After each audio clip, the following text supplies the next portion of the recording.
There's something about trauma that most people misunderstand. They think trauma is always obvious.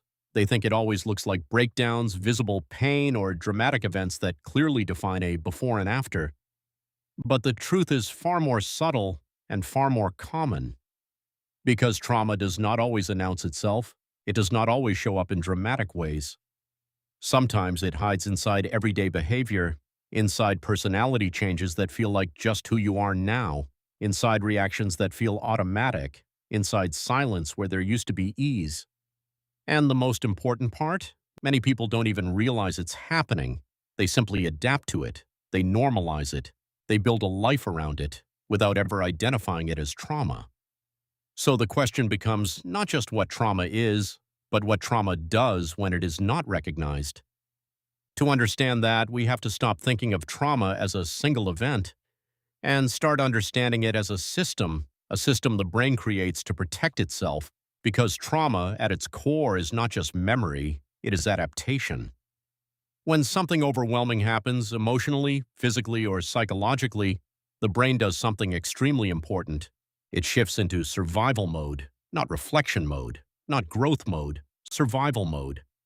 And survival mode is not designed for comfort, it is designed for protection.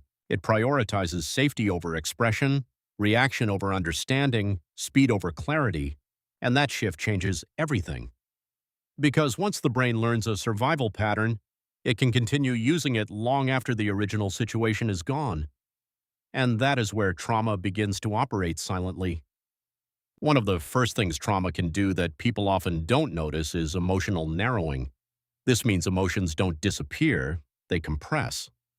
Instead of a wide range of feelings, joy, excitement, curiosity, relaxation, the emotional range becomes smaller, more controlled, more predictable.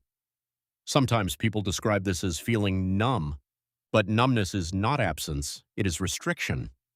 The brain is limiting emotional output to avoid overload, because at some point in the past, feeling too much was unsafe. So now feeling less becomes safer. But the trade-off is subtle.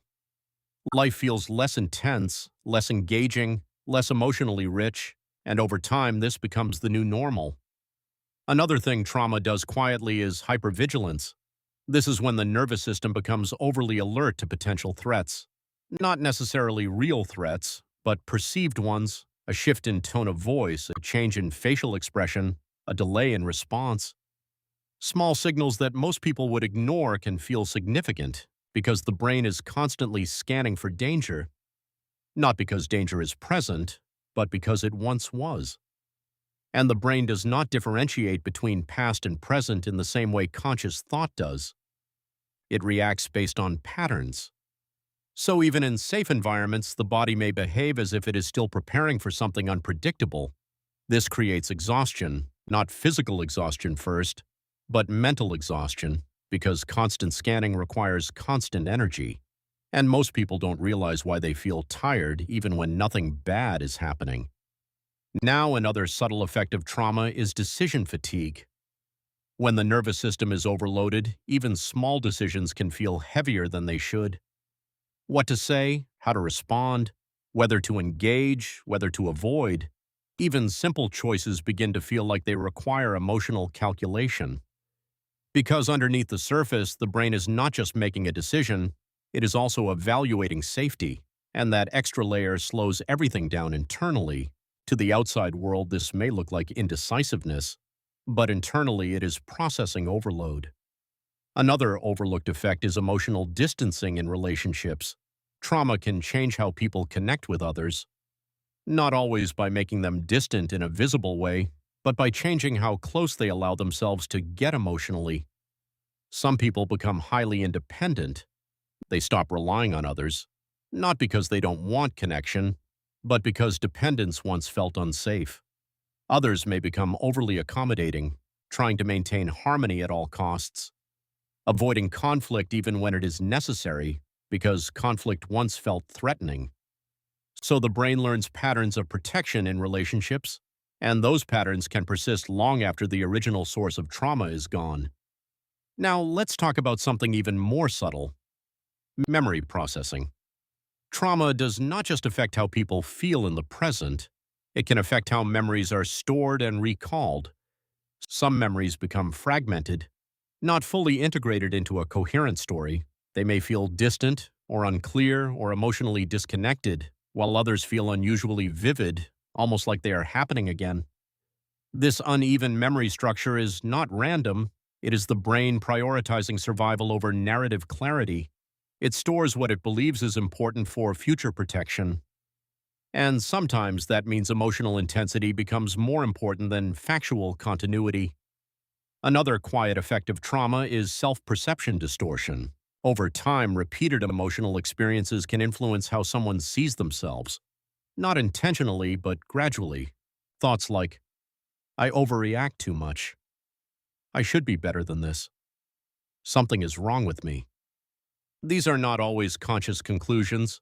They are internalized patterns formed through repeated emotional feedback loops. And because they develop slowly, they feel like truth rather than learned responses. But they are not identity, they are adaptation. One of the most important things trauma can do is change how the body responds to safety. This is often overlooked completely because trauma is not just psychological, it is physical. The nervous system stores patterns of stress and release, so even when someone is in a safe environment, their body may not fully register that safety. Relaxation may feel unfamiliar, stillness may feel uncomfortable, peace may feel suspicious. Because the body learned that alertness was necessary for survival, and now it continues that pattern even when it is no longer needed.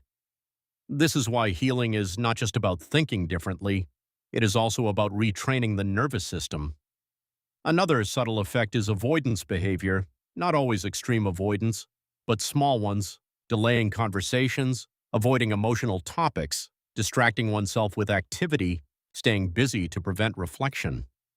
Avoidance is not laziness, it is regulation, it is the brain trying to prevent emotional overwhelm. Because facing certain thoughts or feelings once felt too intense, so now avoidance becomes a protective habit. But over time, avoidance reduces emotional processing, and what is not processed remains active in the background. Now, here is something very important. Trauma does not always come from a single dramatic event. It can come from repeated small experiences, repeated emotional invalidation, repeated stress, repeated instability, repeated uncertainty. The brain does not measure trauma by size alone.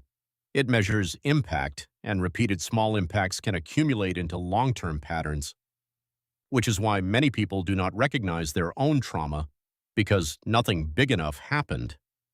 But the nervous system does not require big events to adapt. It responds to consistency. Now, let's talk about something often misunderstood. Trauma is not weakness. It is adaptation. It is the brain's attempt to survive something it could not fully process at the time. And that means every trauma response originally had a purpose. It was protective. It was functional. It helped someone get through something overwhelming. The problem is not the adaptation itself. The problem is when the adaptation continues long after it is needed. That is where difficulty begins, because what once protected you can start limiting you. But here is the critical shift in understanding. Trauma responses are not fixed identities, they are patterns, and patterns can be changed, not instantly, not by force, but through awareness and gradual retraining. Because the nervous system learns through repetition, not instruction alone. So when someone begins to notice their patterns, emotional, behavioral, physical, they create the first point of change. Awareness. And awareness interrupts automatic behavior. It creates space between stimulus and reaction, and that space is where healing begins. Now, let's bring everything together. Trauma can do many things that people don't notice. It can narrow emotional range, it can increase hypervigilance, it can distort decision-making, it can reshape relationships, it can fragment memory, it can alter self-perception, it can affect the body's sense of safety, and it can create avoidance patterns that feel normal. But none of these changes happen suddenly. They happen gradually, silently. And that is why they are often missed, because the person experiencing them adjusts over time. What once felt different becomes familiar, and what becomes familiar feels normal. But normal is not always healthy. And healthy is not always familiar. The most important realization is this: trauma is not always what happened. It is often what continues happening internally after the event is over. And once that is understood, something important becomes possible: change. Because what is understood can be observed, and what is observed can be interrupted, and what is interrupted can be reshaped. Not all at once, but gradually, through awareness, through repetition, through patience with the nervous system that once adapted to protect you. Because at its core, trauma is not your identity, it is your system trying to help you survive something difficult. And the moment you see it clearly, you are no longer only reacting to it, you are also capable of changing it. And that is where recovery begins, not in forgetting what happened, but in finally understanding what it did and what it is still doing, so you can begin to gently teach your mind and body that the threat is no longer here, and that safety is no longer something to question, but something to return to again and again until it becomes the new normal.